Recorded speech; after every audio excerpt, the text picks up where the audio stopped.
And fears about the virus outbreak also taking a toll on the 401k and retirement investments. News 12's Antoinette Biordi continues our team coverage with a look at what that virus means to your money.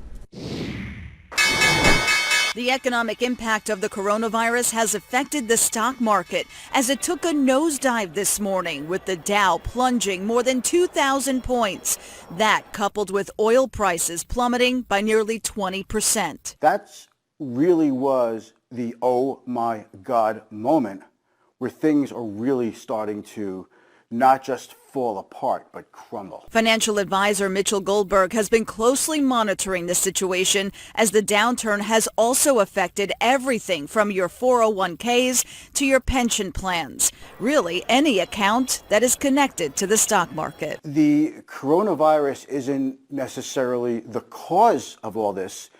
To me, it was more like the trigger for this market plunge. But he says with oil prices going down, that means good news at the gas pumps. That's great that the gas is down. It's pretty good.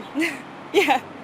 Hasn't been like this in a while. The lower gas prices mean more money in your pocket, but financial experts say it's not good because it could reflect a possible recession. Goldberg says even though the market downturn is raising fears among his clients, he says the best piece of advice is to remain calm in the chaos. Don't make rash decisions, because usually what happens is when you're under a lot of pressure and you make a short-term hasty decision, those are really not the best decisions for your long-term benefit. Antoinette Biordi, News 12, Long Island.